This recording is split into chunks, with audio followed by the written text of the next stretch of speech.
पूछिया चवलावा तू लेका कर दिया। चलो चुन में चले छछुंदरी चल माई बुलावती है ना त मार लगी।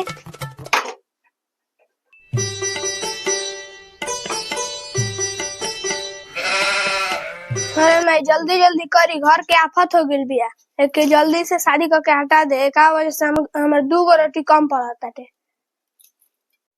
अरे पूछिया तू चुम लिया। हये मन लोग नहीं यार 6-6 गो रोटी खाती है सिकुड़ के बैठल भी। मैं चावल छीट देली सन खाए के मांगला पे देते ही नहीं किसन। अब भूख के मारे हम हालत खराब भइल बा। ऐसे न ता माई भी है आई मौसी आइल बड़ी नियो हमरा के नहीं पूछत रही। दई तर जाके तू लगा लो। जा मन जगन जा तर त जा 2 गो रोटी हमर जौनो बचल। और करिया ठीक तरह के तनी हल्दी लगा दिए बने तू गोराइयो जीबे।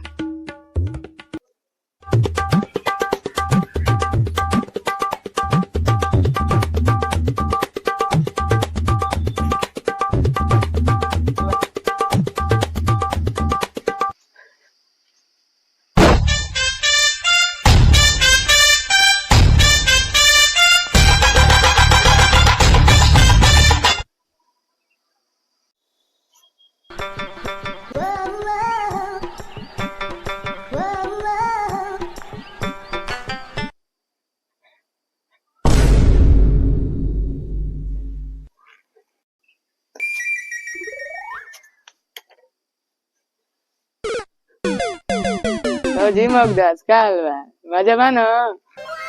अब का चाहिए हल्दी लगाता मजा बा न।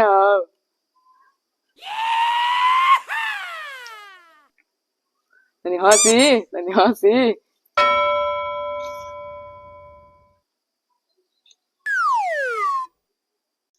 मगदास आराम से खाई आराम से।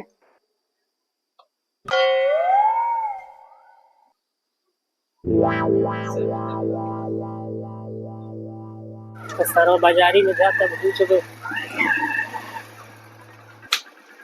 दे रहे सामान दिया।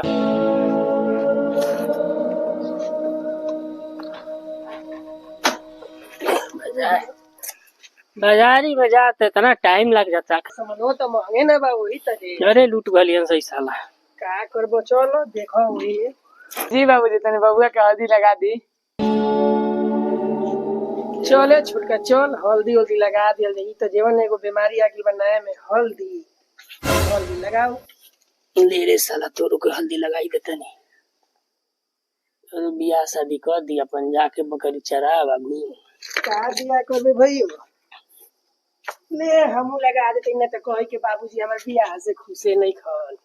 का करबे ले बबुआ तू गो मजा मार अब तोरो जवानी की कहानी गिरी। भइयो देखो करी हो जाई कहूं के सीख ली देवर जी एकरा बाद रहुए न पारी बा। तो मौग लगावत नहीं लगाती कि साले जी के हल्दी लगावत नहीं रहुआ। भैया बाहर बन धक दोनों भाई रगड़ दो जमी के ना ठीक हो जीबू। ले भइयो खैले बन तोर दिन चमक ले खो मौग जा आराम से खाई हो जा सलिया ऐसा तब इंगे दिखाई का रहुआ हो जा आराम से तनी खाई। चलो करी पूरा चला ही तनी पूरा मौगे बनी क्या। था के चरबिया भी बनी। अब का चाहिए मौग हिजड़ा अब का चाहिए। मेरा ये तो पहले के हाथे खाई मैं। हां ई त मौग पूरा खुश बनी हिजड़ा घतिया। भियो तनी फोनवा मिला के द तो कही तो यार बतिया लेल जा। का सब समाचार बा रुक रुक कबे मिला होता। हाँ क्या हाल बा। ठीक बा तब और तैयारी वारी कैसन चलता। सब बढ़िया चलता। हाँ मनियो के तो अबे बबुआ का कुल भइल व्यवस्था पानी आ वे कुल बाजारे जारे गइल नहीं जा। हां तो हमरो बुचिया के हल्दी वर्दी लाग गइल बा। ठीक वाला आई बबुआ से बतियावा इधर का कहता। हेलो हां समझी जी बोली। सब समझी जी प्रणाम। प्रणाम प्रणाम। सब समझी जी और सब बताई का होता है। और सब ठीक बा अपने बताई। क्यों दिक्कत उक्कत नहीं है ना। ना सब बढ़िया बा। हम कइली हो का करबो ये न लइकन के खुशी बा एगो नया में हल्दी के सिस्टम लिया देले बड़ा सन ना मेहंदी के हमनी के जमाना में तो रहबे ना कैला लड़का के जमाना में रही। हमनी के जमाना में ये रहे कि चल सिंदूर ल मंगलसूत्र ल मारो में बैठा बियाह के टन से गाड़ी पर बैठा दुल्हन चली अइलीन घरे कारे भी चली ठीक बा।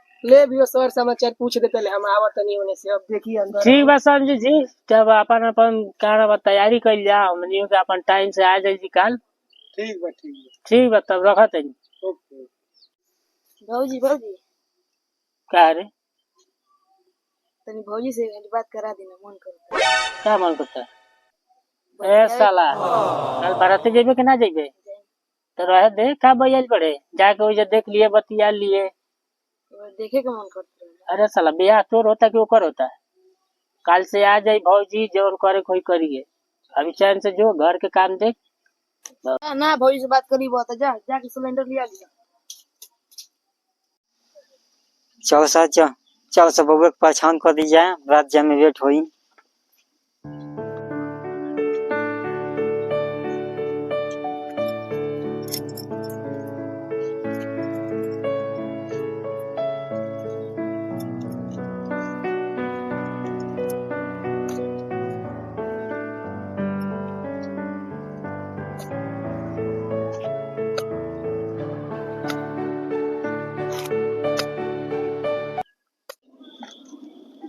रे पतो जावे पहुंच रे दा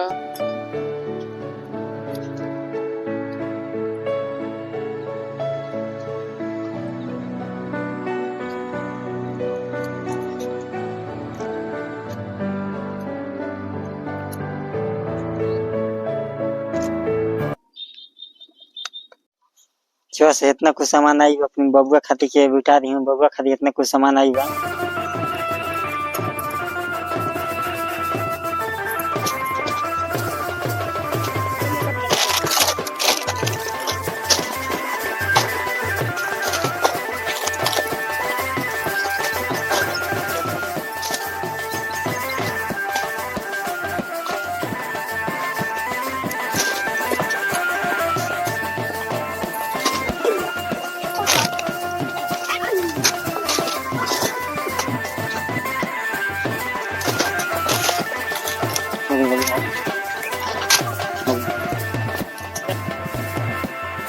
कहने बानी जी बबुआ के लेके जाए ब्लॉक लेके जाए में वेट होई।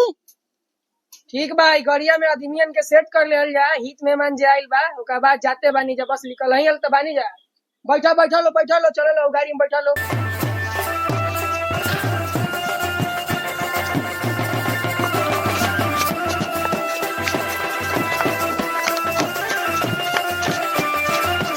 बस चलो सब नाच नाच के हिला के तुम जो साला जाओ दुआरी पता असली नृत्य में नाचे के बाद आराम से नाचे जा ना कि सही पिलिया में तो सही बना सकते भाई के बियाह में गाता मचा देवे के बच्चा एकदम जो भौजी क्या हो गए अब भी कल बाराती जाएंगे के तेरे चल लइका के देख देख देख का हो गइल देखा बबुआ बबुआ बबुआ बकोसन बाबू दियो देखो देखो बबुआ के जल्दी देख बबुआ बकोसन ए बकोसन केगा भइले रे गिर गेले बाराती जात रहनी तो साइकिल उलट गेली। ए सर उले के तेरे पलट गेले त लोग कहां रहल लोग के ना देख रहल हमर लइका के। हेलो हाँ समझे जी हाँ समझे जी कहाँ ले पहुँच गई? आवत नहीं जाता रास्ता में बबुआ के का भइल समझे जी का भइल? एक्सीडेंट हो गइल बा समझ में नहीं आवत हमके। भैया बतैला समझी जी से बता तो दिले बनी। अरे बताओ जल्दी बताओ बबुआ के दवाइयों के लेके चले के जल्दी बताओ। समझे जी देखा हमन के ऐसा बाकी जाता नहीं जा बलिया अब वही जब भर्ती होके पर बतावल जी कि आगे का होई। ए छोड़ा समझी जी चलो पहले। हाँ समझी जी ठीक बा तब हमनियो क्या होता जब बबुआ से भेंट करे। ठीक बा हम रखा नहीं जाता नहीं। बबुआ चलो सटाका रुक जाओ अभी ना